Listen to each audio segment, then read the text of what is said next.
একজন মানুষ যার সম্বল ছিল সামান্য,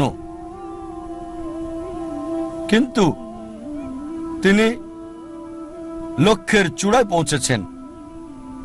যে মানুষ, যে ব্যক্তিটি আমার জীবনকে বদলে দিয়েছেন, শরীরের ডাক্তার থেকে আত্মার ডাক্তার করেছেন, আমি নিশ্চিত আপনারা তাকে চেনেন।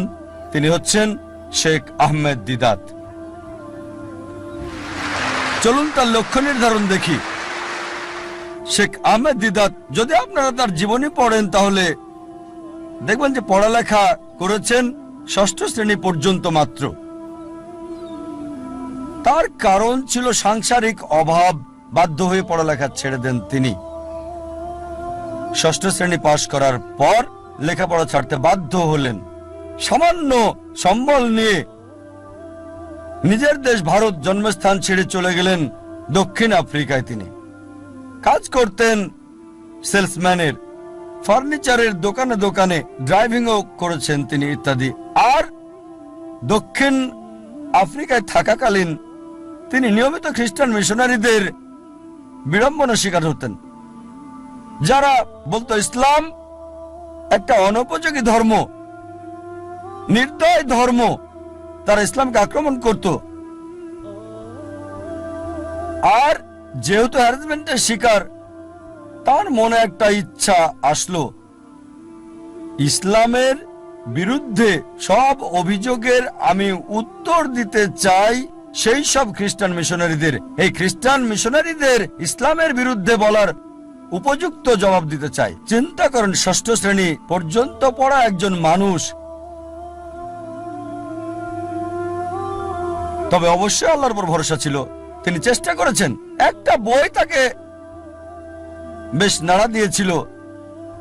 ঘরের মধ্যে ময়লা জমে থাকা একটা বই, এই বইটা তাকে নাড়া দিয়েছে, যেটার নাম ইজারুল হক, সত্যের প্রকাশ, লেখক মাওলানা রহমতুল্লাহ কিরানবী। আর ওই বইয়ে লক্ষ্যের নির্দেশনা পান। এভাবে শুরু করেছিলেন আর 40 বছর ধরে সংগ্রাম করেছেন। তিনি চ্যালেঞ্জ করেছেন খ্রিস্টান ধর্মের রথী মহারথীদের। চিন্তা করেন, 6 পাস একজন মানুষ 40 বছর সংগ্রাম করেছেন, পৃথিবীর সেরা খ্রিস্টানদের সাথে চ্যালেঞ্জ করেছেন। এমন একটা ঘটনা 1986 সালে তিনি বিতর্ক করেছিলেন পাদ্রী জিমি সোয়াগাটের সাথে। আর 80-র দশকে এই জেমি সোয়াগাট ছিল 1 নাম্বার, সবচেয়ে ক্ষমতাধর, সবচেয়ে বিখ্যাত খ্রিস্টান টিভি বিতার্কিক। তার বিতর্কের কয়েক সপ্তাহ আগে শেখ দিদাতের এক ভক্ত বলল, শেখ আহমেদ দিদাত, আমি আপনার ভক্ত, আপনাকে একটা উপদেশ দিচ্ছি। এই জেমি সোয়াগাটকে আমি চিনি, তার সম্পর্কে আমি জানি। তার সাথে বিতর্ক করবেন না, আপনাকে হাসির পাত্র বানাবে আর ফু দিয়ে উড়িয়ে দেবে। চিন্তা করেন, একজন ভক্ত আহমেদ দিদাতকে উপদেশ দিচ্ছে জেমি সোয়াগাটের সাথে ডিবেট না করার জন্য। আমি তাকে চিনি, আপনাকে হাসির পাত্র বানাবে আর ফু দিয়ে উড়িয়ে দেবে। যে লোক সবচেয়ে বিখ্যাত টিভি ব্যক্তিত্ব, টেলিভিশনের মালিক, যার বাজেট ছিল দৈনিক $1 মিলিয়ন বেশি সুনাম অক্ষুণ্ণ রাখার জন্য, আমাদের শেখ আহমেদ দিদাত, মাশাআল্লাহ, তার সাথে আল্লাহ ছিলেন। তিনি ইউএসএ তে গেলেন, ওই খ্রিস্টান মিশনারির শহরে, সে যে দেশে খুবই বিখ্যাত। তিনি গেলেন, বিতর্ক করলেন, আর আলহামদুলিল্লাহ সুম্মা আলহামদুলিল্লাহ, আল্লাহর সাহায্যে তিনি টেবিলটাকে উল্টে দিলেন। চিন্তা করেন, একজন মানুষ সামান্য পুঁজি নিয়ে, স্কুলও পাশ করেননি, গ্রাজুয়েশন তো দূরের কথা, চ্যালেঞ্জ করেছেন খ্রিস্টান সম্প্রদায়ের প্রধান নেতাদেরকে। তারপর থেকে তিনি সবচেয়ে বড় বাধা বিশ্ব খ্রিস্টান নেতাদের জন্য, খ্রিস্টান মিশনারিদের জন্য। একা একজন মানুষ শেখ আহমেদ দিদাত আল্লাহ সুবহানাহু ওয়া তাআলার সাহায্যে সমগ্র খ্রিস্টানদের চ্যালেঞ্জ করেছেন।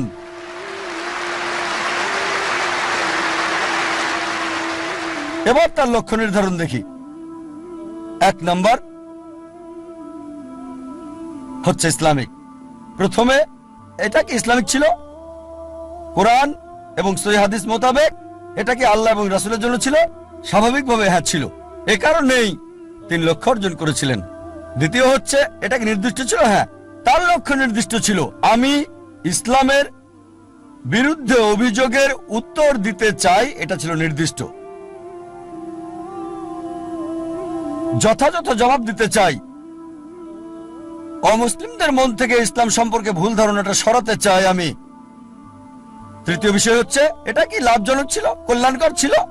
তিনি আখিরাতের লাভ চেয়েছেন, আর ইনশাল্লাহ ইনশাল্লাহ আল্লাহ তাকে জান্নাত দেবেন ইনশাল্লাহ। কিন্তু আখিরাতের কল্যাণের পাশাপাশি দুনিয়াতেও সম্মান পেয়েছেন। দেখেন, ষষ্ঠ শ্রেণী পাস একজন মানুষ 1986 সালে মুসলিম বিশ্বের নোবেল পেলেন মানবতার সেবায়। বাদশাহ ফয়সাল পুরস্কার তাকে দেওয়া হয়েছিল। ষষ্ঠ শ্রেণী পাস লোক, তিনি পুরস্কারের জন্য করেননি। হয়তো পেয়েছেন $200, সেজন্য করেননি। পুরস্কারটা ছিল হয়তো স্বর্ণ, সেজন্য করেননি। তিনি করেছেন আল্লাহ এবং রাসূলের জন্য। আল্লাহ আখিরাতে পুরস্কার দেবেন, এই দুনিয়াতেও লাভজনক। তারপর এটা কি তীক্ষ্ণ ছিল, যথাযথ ছিল? খুবই তীক্ষ্ণ, যথাযথ সময়ে তার কৌশল সবকিছু যথাযথ ছিল। যখন খ্রিস্টান মিশনারিরা মুসলিমদের বদনাম করত, আমাদের অবস্থান ছিল যখন একেবারে নিচে। এই মানুষ শেখ আহমেদ দিদাত হাজার হাজার তরুণকে অনুপ্রাণিত করেছিলেন, এবং আমাকেও। অন্তত আমরা মাথা উঁচু করে দাঁড়াতে পারি ভালোভাবে। তারপর এটা কি পরিমাপযোগ্য? হ্যাঁ। তিনি কি করলেন? খ্রিস্টান মিশনারিদের লেখা বইগুলো সংগ্রহ করলেন, যেগুলো ছিল ইসলামের বিরুদ্ধে লেখা, যেমন জন গিলক্রিস্ট, এইসব বই, জেমস সোগার্ট, আর সেগুলো উত্তর দিলেন। যখন তারা কোরআন এবং ইসলামকে আক্রমণ করত, তিনি জবাব দিতেন তাদের বাইবেল থেকে। কোরআনের আয়াতগুলো সেগুলোর উপরে প্রয়োগ করতেন আর ফলাফল পেতেন পরিমাপযোগ্য। এরপর তার নিয়ত কি ছিল? বিখ্যাত হওয়া নিয়ত ছিল না। বাদশাহ ফয়সাল পুরস্কার পাওয়াটা উদ্দেশ্য ছিল না। নিয়ত ছিল আল্লাহ এবং তার রাসূলের সন্তুষ্টি অর্জন। তারপর ধারাবাহিকতা ছিল? হ্যাঁ ছিল। চিন্তা করেন, তিনি সংগ্রাম করেছেন 40 বছর। তার ইতিহাস পড়লে দেখবেন তার অফিসটা ছিল ছোট্ট একটা ঘর। আর আমাদেরকে বলেছেন সাদা কালো 1000 পাম্পলেট ছাপানোর আগে তাদের মিটিং করতে হতো। চলো মিটিং করি, 1000 সাদা কালো পাম্পলেট আমরা ছাপাতে পারবো কিনা। মাশাআল্লাহ, ধারাবাহিক লক্ষ্যে পৌঁছার আগ পর্যন্ত সংগ্রাম করেছেন। উইলমা রুডলফ এবং শেখ আহমেদ দিদাতের মধ্যে যে পার্থক্য দেখি, তা হলো উইলমা রুডলফের দূরদর্শিতা ছিল না। এই পৃথিবীতে অনেক মূল্য, কিন্তু শেখ আহমেদ দিদাত ছিলেন দূরদর্শী। আর এটা ছিল আখিরাতের জন্য। ইনশাআল্লাহ আল্লাহ তাকে পুরস্কার দেবেন আখিরাতে, দুনিয়াতেও তাকে পুরস্কার দিয়েছিলেন।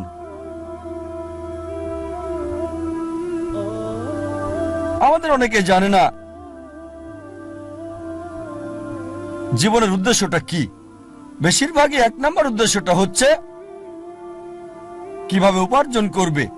অধিকাংশ লোককে জিজ্ঞেস করবেন, তাদের সঙ্গে কথা বলে দেখবেন 1 নাম্বার চেষ্টা হচ্ছে জীবিকার ব্যবস্থা করা। তারা জীবিকার ব্যাপারে বেশি সচেষ্ট, কিভাবে জীবন চালাবে। তাদের উপার্জনের উপর ভিত্তি করে জীবন ধারণ করে থাকে। তারা কি খাবে, কি পড়বে, কোথায় বাস করবে, কোন স্কুলে পড়াশোনা করবে, কোন স্নাতক ডিগ্রি নেবে, সবকিছু উপার্জনকে ঘিরেই হচ্ছে।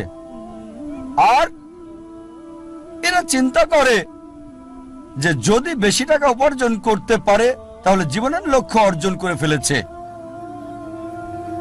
যেমন আমি যথাযথ হওয়ার উদাহরণ দিলাম।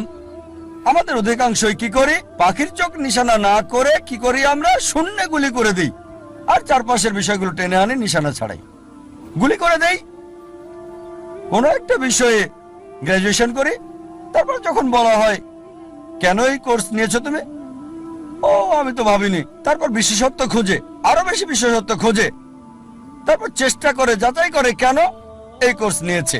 দেখবেন লোকে প্রথমে চিন্তা করে কত উপার্জন করবে, আর উপার্জনের ভিত্তিতে সে সিদ্ধান্ত নেয় কিভাবে তাদের জীবন যাপন করবে। এটা শূন্যে গুলি ছোঁড়ার মতো, আর পাখির চোখে নিশানা করার চিন্তা করা।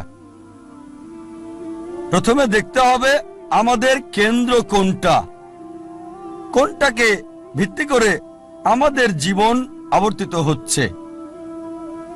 বিভিন্ন মানুষের ভিন্ন ভিন্ন কেন্দ্র রয়েছে। কিছু লোক তারা আত্মকেন্দ্রিক, সবকিছুতে নিজেদের কথা ভাবে, পৃথিবীর অন্য মানুষকে নিয়ে কোনো মাথা ব্যথা নেই, নিজেদের নিয়ে তারা ব্যস্ত থাকে। কিভাবে জীবনযাপন করবে অন্যদের নিয়ে চিন্তা করার সময় নেই, তারা আত্মকেন্দ্রিক। কিছু লোক পরিবার কেন্দ্রিক, তাদের সারা জীবন পরিবারকে ঘিরেই কেটে যায়।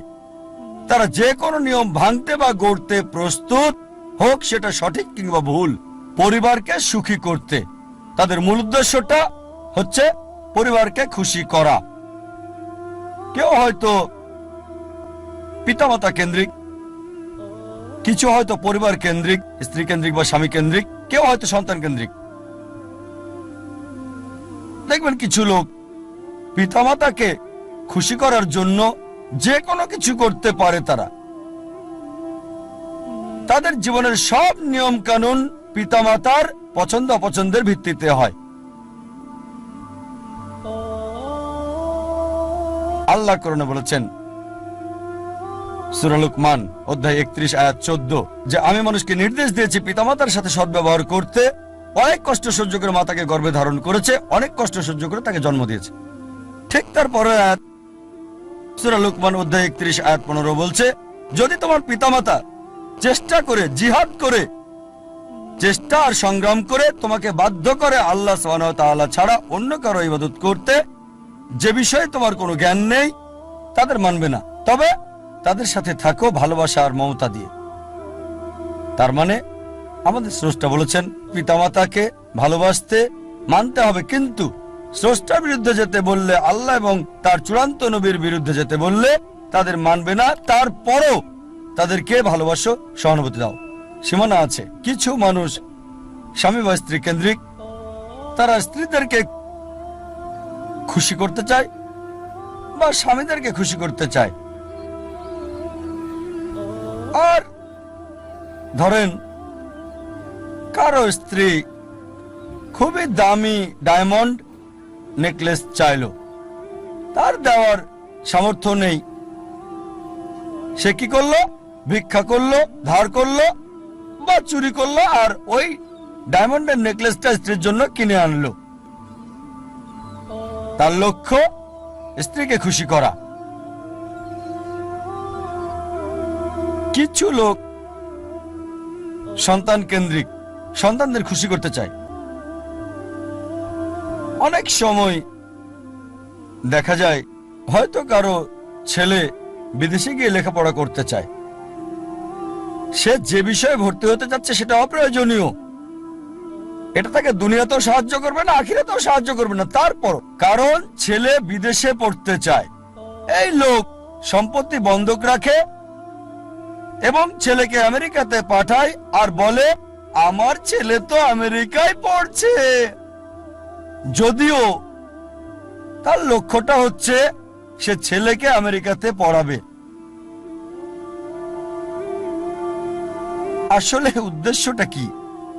জীবনটা কোন কেন্দ্রিক?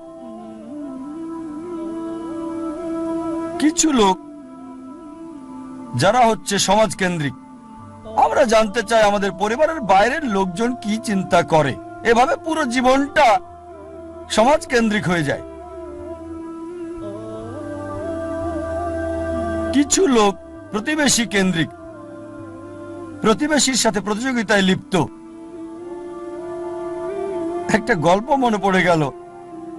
একসময় একজন ফেরেশতা এসে এক লোককে বলল, আমি তোমার উপর খুশি, তুমি যা চাইবে আমি তোমাকে তাই দেব, তবে একটা শর্ত, যা তুমি চাইবে আমি তোমাকে সব দেব, তবে তোমার প্রতিবেশীকে দেব তার দ্বিগুণ।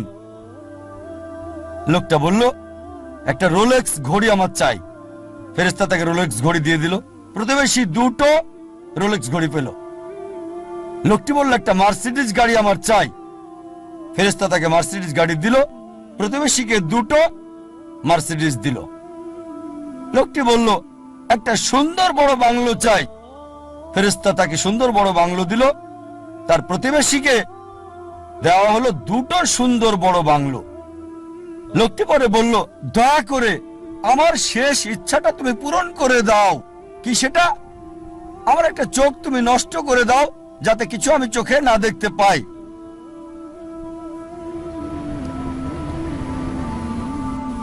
চিন্তা করেন, সে তার নিজের চেয়ে প্রতিবেশীকে নিয়ে বেশি ব্যস্ত। তার জীবন সহজ কিন্তু জটিল সেটা ভাবছে না সে। প্রাচুর্য কি দারিদ্রতা যাই থাকুক, সে বেশি চিন্তিত তার প্রতিবেশীর চেয়ে ভালো জীবন যাপন করা নিয়ে। এ কারণেই সে ফেরেশতাকে বলল, আমার একটা চোখ নষ্ট করে দাও, যাতে প্রতিবেশীর দুটো চোখই নষ্ট হয়ে যায়। এভাবে আমরা প্রতিবেশী কেন্দ্রিক। নিজে সুখী কিনা ভাবছে না, দেখতে পারবে কিনা সেটা ব্যাপার না। যেহেতু প্রতিবেশী সম্পূর্ণ অন্ধ হবে, তাই একটা চোখ হারাতে কোনো আপত্তি নাই। প্রতিবেশী কেন্দ্রিক। কিছু লোক বন্ধু কেন্দ্রিক, কিছু আবার শত্রু কেন্দ্রিক। তারা বেশি চিন্তিত তার শত্রু কি করছে সেটা নিয়ে।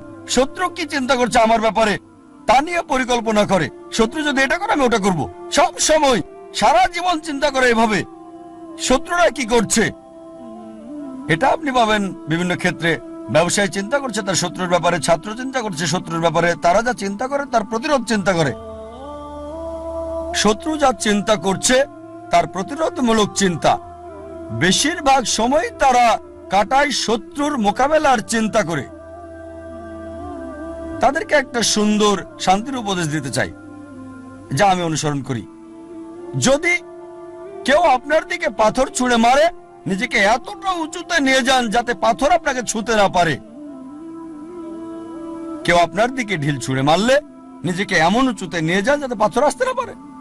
তাহলে প্রতিযোগিতার প্রশ্ন আসবে কি করে? আপনার বিরুদ্ধে শত্রুর পরিকল্পনার সুযোগ আসবে কি করে? আরেকটা উপদেশ, যদি কেউ ইট ছুঁড়ে মারে আপনার দিকে, সেই ইট দিয়ে ঘর তৈরি করেন আপনি। স্কুলে শিখতাম মার্শাল আর্ট, কেরাতি, জুডো। যদি বড় কেউ আপনাকে ধাক্কা দেয়, কি করতে হবে? সাইড স্টেপ নিতে হবে। তার শক্তি কাজে লাগিয়ে তাকে ফেলতে হবে, তার শক্তির ব্যবহার। কেউ যখন আপনাকে ইট মারবে, সেই ইট দিয়ে ঘর তৈরি করেন। কিছু লোক সুনাম কেন্দ্রিক। তারা সুনাম চায়, মূল উদ্দেশ্য খ্যাতি পাওয়া। যে কোনো অনৈতিক কাজ করতে প্রস্তুত, নিয়ম কানুন বিসর্জন দিতে পারে। কিছু লোক তারা হচ্ছে ভোগবাদী। তারা সম্পদ কেন্দ্রিক। সব সময় চিন্তা করে অর্জন কি, কত সম্পদ করেছে, তারা কি পড়ে। আর এটা কমন, খুবই কমন মানুষের মধ্যে, বিশেষ করে ধনীদের মধ্যে। বন্ধুদের সাথে দেখা হলে গল্প শুরু করে, কোন ব্র্যান্ডের ঘড়ি পরেছো? এটা কি ট্যাগ হিয়র নাকি ওমেগা? ও এটা রোলেক্স। ফিতাটা কিসের? আয়রনের নাকি চামড়ার? ব্রেসলেটটা কি? ও কোন ধরনের ডাল? Gold plated diamond stone? ও কারুকাজ করা পার্টি ফিলিপ।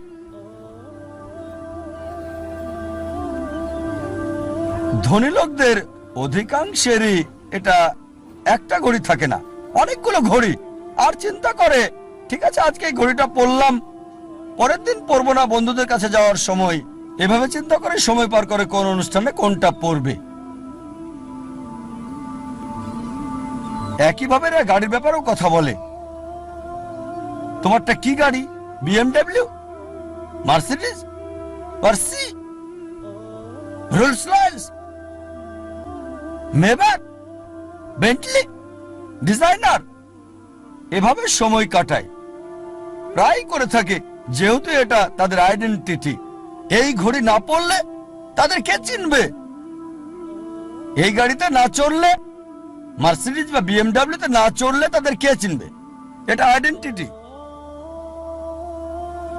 বড় শহরগুলোতে দেখবেন লোকদের কমন চিত্র, ধনী লোকদের দেখবেন তারা কথা বলে আপনার ঘড়ি কি, কোন শিপের মালিক, উঁচু লেভেলে কোন জেটের মালিক, আমার ব্যক্তিগত জেট আছে, কতগুলো ইঞ্জিন। লোকজন হয়তো ভাববে আমি কিভাবে এসব খুঁটিনাটি জানি ঘড়ির ব্র্যান্ডের ব্যাপারেও। আপনারা জানেন আমার পেশা, আলহামদুলিল্লাহ, সৌভাগ্য বা দুর্ভাগ্য, আমি যে পেশায় আছি আমি সব শ্রেণীর লোকদের সাথে মিশি, একেবারে ভিখারি থেকে রাজা পর্যন্ত। আল্লাহ আমাকে দয়া করেছেন, ভালো অথবা মন্দ আমি চারপাশের লোকদের সাথে মিশি, ভিখারি থেকে রাজা পর্যন্ত।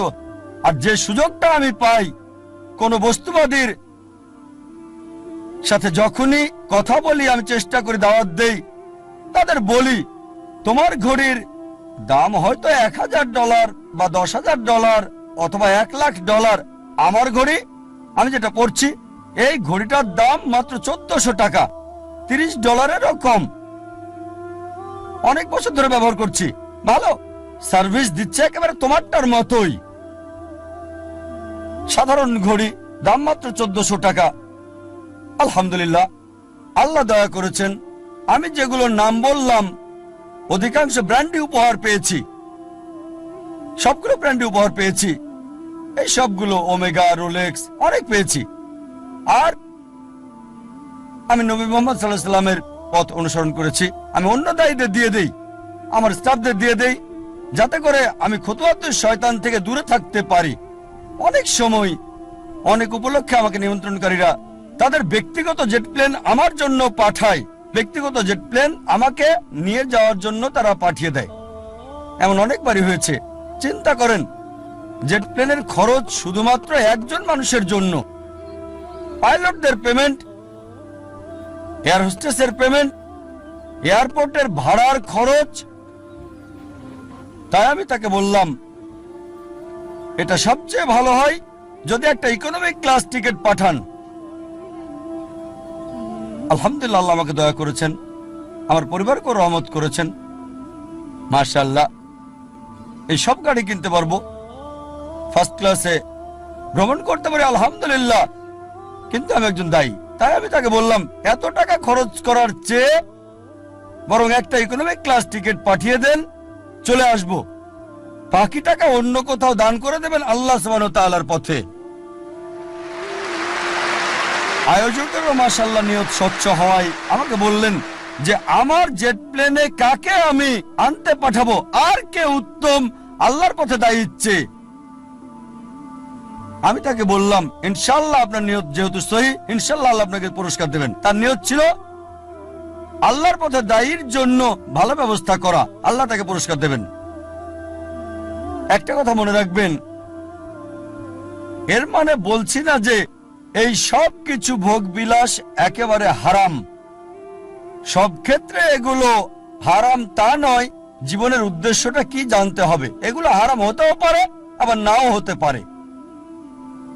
একটা উদাহরণ দিচ্ছি, মনে করেন আপনার অবস্থান ক্যাটাগরি এ তে, যাদের এসব করার সামর্থ্য নেই, এই দামি ঘড়ি, এই দামি গাড়ি, দামি বাংলো, কিন্তু যদি সে ভিক্ষা করে, যদি ধার করে, চুরি করে বলো না দামি ঘড়ি কেনে, দামি গাড়িতে চড়ে, এটাকে ইসরাফ বলা হয়, এটা হারাম। দ্বিতীয় শ্রেণীর লোক আছে যাদেরকে আল্লাহ সামর্থ্য দিয়েছেন। আল্লাহ কোরআনে বলেছেন সূরা আনাম অধ্যায় 6 আয়াত 71, কিছু লোককে আমি অনেক বেশি প্রাচুর্য দিয়েছি অন্যদের চেয়ে। আল্লাহ বলেন সূরা আনাম অধ্যায় 6 আয়াত 165, আল্লাহ কিছু মানুষকে অন্যের উপর মর্যাদা দিয়েছেন যাতে তিনি তোমাদের পরীক্ষা করতে পারেন। তাই আল্লাহ যদি আপনাকে সামর্থ্য দেন আর আপনি এগুলো কিনেন, দামি গাড়ি, দামি ঘড়ি, দামি বাংলো, আর শুধু এগুলো নিয়েই আপনি থাকেন, এগুলো ছাড়া কিছুই করতে পারেন না, এটাই আপনার কেন্দ্র, এটাই আপনার জীবনের উদ্দেশ্য, তাহলে এটা হারাম। তৃতীয় ক্যাটাগরির লোক আছে যাদেরকে আল্লাহ সামর্থ্য দিয়েছেন, তারা সেগুলো কিনে, তবে সেগুলো নিয়েই পড়ে থাকে না, এটা কিনেছে। নবী সুলাইমান আলাইহিস সালামের উদাহরণ দেখে তিনি ধনী ছিলেন, মালিকও হয়েছিলেন, তবে এগুলোর উপর নির্ভরশীল না। তাই যদি এগুলো কিনেন আর যদি আল্লাহ সুবহানাহু ওয়া তাআলাকে মেনে চলেন, বস্তুবাদী বিলাসের উপর নির্ভরশীল না হন, তাহলে এটা মুবাহ, ঐচ্ছিক, এটা হারাম না। তবে সবচেয়ে উত্তম চতুর্থ ক্যাটাগরি যাদের আল্লাহ সামর্থ্য দিয়েছেন আর তারপর সেগুলো ব্যবহার করে না, এগুলো কিনে না। প্রিয় নবীজি মুহাম্মদ সাল্লাল্লাহু আলাইহি ওয়াসাল্লামের মতো আমাদের প্রিয় নবী মুহাম্মদ সাল্লাল্লাহু আলাইহি ওয়াসাল্লামের ক্ষমতা ছিল, সুনাম ছিল, আধিপত্য ছিল। সে সময় তিনি রাজা হতে পারতেন, সারা পৃথিবীর সব ধন সম্পদের মালিক হতে পারতেন, অথচ যখনই কোনো পুরস্কার পেতেন অনেক সময়, প্রায় সময় তিনি তার সাহাবীগণকে সেগুলো দিয়ে দিতেন। এজন্য না যে গ্রহণ করা হারাম হবে, কেউ যদি ভালো উপহার দেয় সেটা রাখতে পারেন, সেটা হারাম না, কিন্তু নবীজি অন্যদের দিয়ে দিতেন। চতুর্থ ক্যাটাগরি আল্লাহ সামর্থ্য দিয়েছেন আর সেগুলো ব্যয় করে আল্লাহ সুবহানাহু ওয়া তাআলার পথে।